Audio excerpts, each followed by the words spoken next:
Hey everybody, Dr. Lawrence here. The purpose of this video is to actually walk you through one of my successful book proposals, which are in Canvas for you. I have two sample book proposals in there. The 2022 history sample, that led to successful publication of my book about disinformation. It's called Disinformed, The History of Humanity's Search for Truth.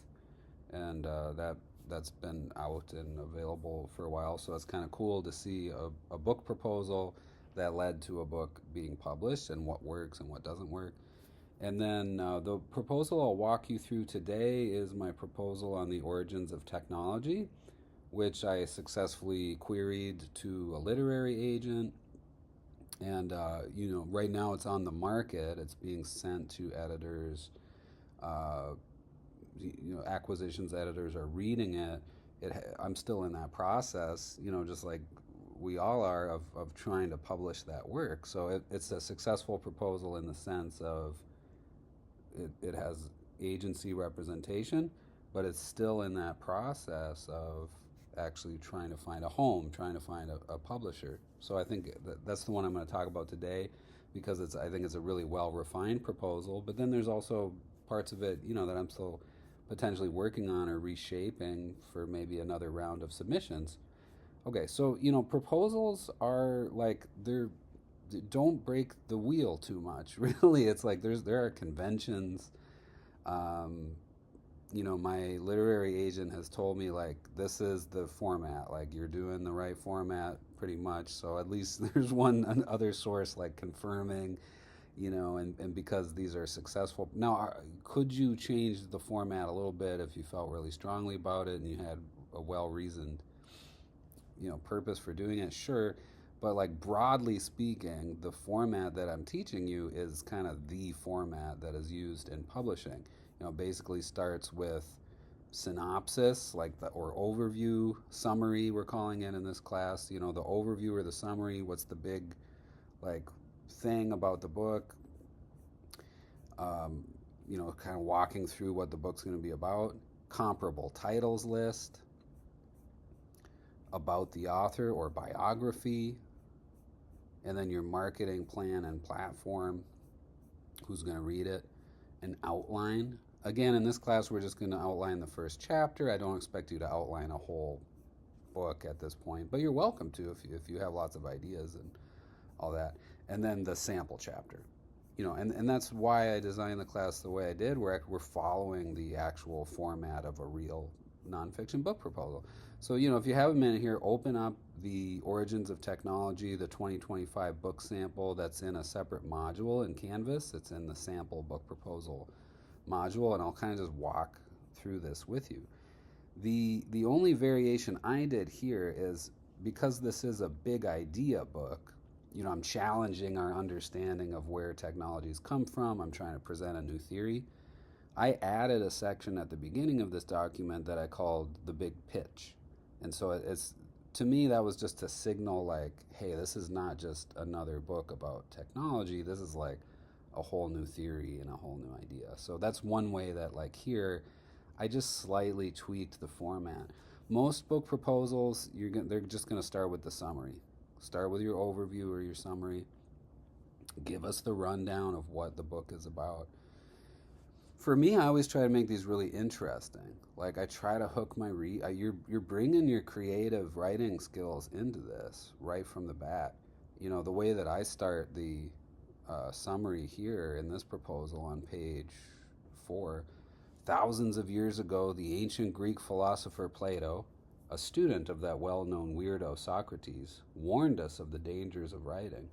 It's interesting, it's historical, it's kind of conversational, there's some punch to it. So that's just, as I've noted in other videos, you're not just summarizing your book, you're actually showing that you can write. That's part of this. That's like you're demonstrating. It's almost an argumentative piece in itself, where you're saying, like, hey, I'm a writer, I can write.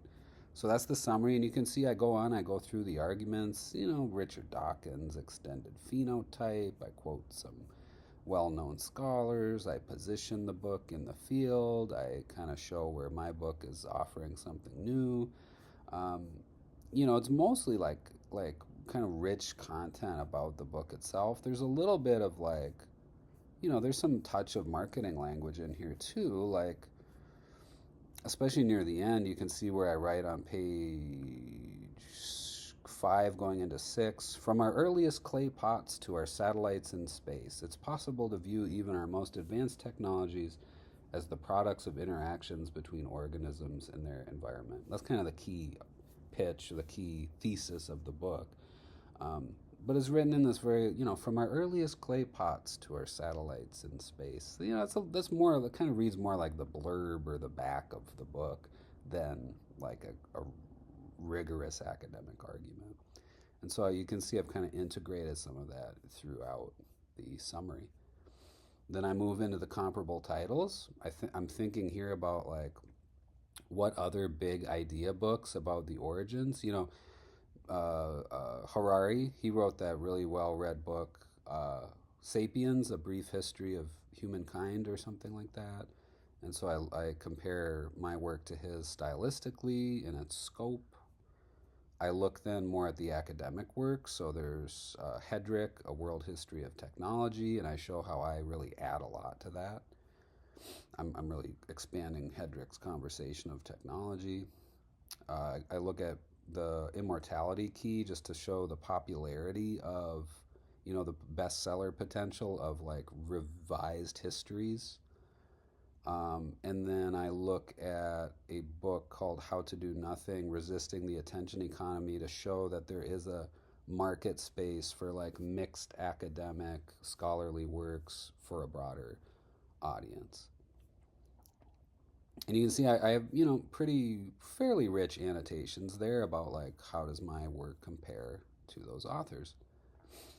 Then page 8, I go into about the author, and that's really where you're going to build up like, your connections, your community.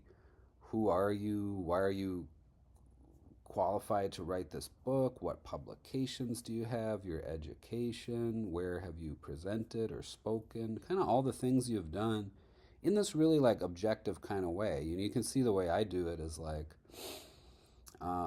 I am an associate professor. Actually I do it in the third person. He is an associate professor. His work does this. His trade book was a finalist for whatever award and stuff, published by this person. He appeared on some radio shows. He has something of a social media following. He's written articles for so on. His textbook was blah. It's very like third person, objective. You can write it in the first person. Maybe I'm overly objective here. Like he did this, then he did that. But that's kind of my suggestion is like stick to the facts. What are the real substantiating facts and evidence that make you qualified to write the book, and spell it all out and talk yourself up and expand that section. Another place where I've deviated from convention here is in the research support section. That was just to show especially that I have, extra support writing this book. Really to drive home the point that it will get finished at some point. Again, because you're pitching on speculative proposal, right? Then I go into the platform, marketing and platform. I quantify it there. Again, this, if there's a high level strategy here, it's kind of like once you've moved out of that summary, it's like facts and figures.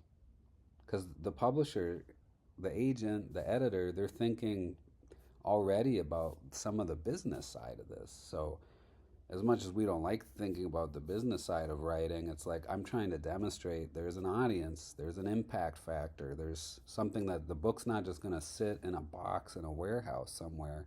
I'm going to do something with it. I'm going to disseminate the book. You can see I get kind of fancy with like data from some of my social media strategies, the newsletter and all that. I talk more about that in another video, but and then finally I get into the outline. Pretty simple, I'm not like a super detailed outline kind of writer. Some people are, but I do have annotations, summaries of each chapter, as well as some structure to the chapter. Finally, page 17.